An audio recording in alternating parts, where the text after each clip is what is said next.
네, 의원님들 수고 많으십니다. 예, 이제 지난 7월 윤석열 대통령이 코로나19 핑계를 대면서 도어 스태핑을 중단한 지 딱 100일이 넘었습니다. 옛날 이야기 같죠? 이제 마스크를 벗고 일상이 회복되고 있지만 국민과 소통하겠다던 윤석열 대통령의 도어 스태핑은 불쾌한 추억이 되어버렸습니다.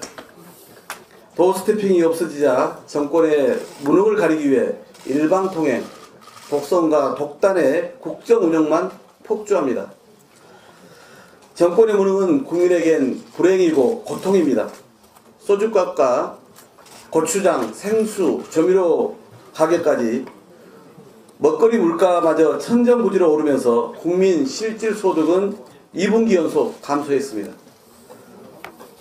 고물가 고금리도 모자라 냉난방비 등 공공요금 지출로 3중 4중고에 짓눌린 국민 고통은 이제 더는 버티기 어려운 수준까지 치달았습니다. 국민 삶은 벼랑 끝인데 대통령은 연일 엄격한 법 집행만 강조합니다. 하지만 법원 판결을 통해 윤석열 대통령의 3대 거짓말이 확인되었습니다. 부인이 주식 투자 관련해서 손해만 보고 나갔고 2010년 이후 거래는 없었다. 첫 번째 거짓말이었습니다. 김건희 여사 계좌는 작전 세력에게 활용당했다. 두 번째 명백한 거짓말입니다. 세 번째, 장모가 50억 정도 사기당했다. 차명으로 부동산 투기를 한 사실이 없다.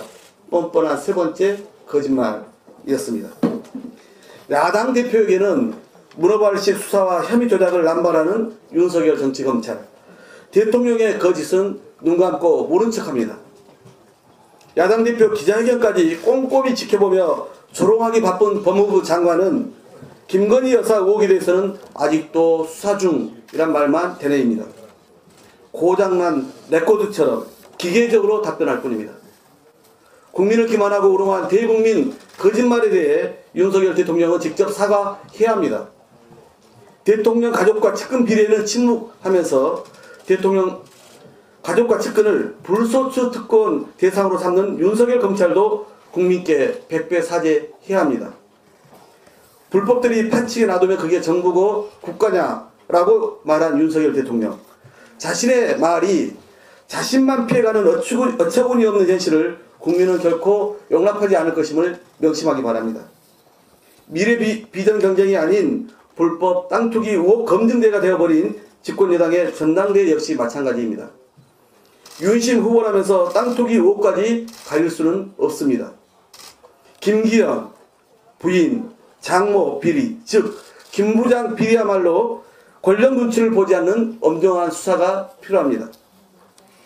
대한민국이 법 앞에 평등한 법치국가가 아닌 법 위에 김 부장 왕정국가로 전락하고 있습니다.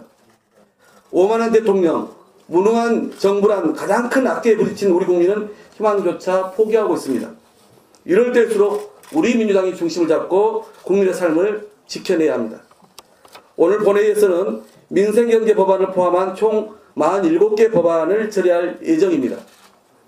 민주당은 남은 2월 임시회 그리고 3월 임시회에서도 일하는 국회를 만들어서 민생 안정, 경제 회복을 위해 당력을 총집중하겠습니다. 우리 의원님들 작년 정기국회부터 시작해서 제대로 쉬지도 못하고 계시지만 벼랑 끝에 놓인 우리 국민의 삶을 생각하면서 다시 한번 심기일전하시라는 말씀을 드립니다. 고맙습니다. 네, 감사합니다. 그럼 지금부터는 회의를 비공개로 전환하겠습니다.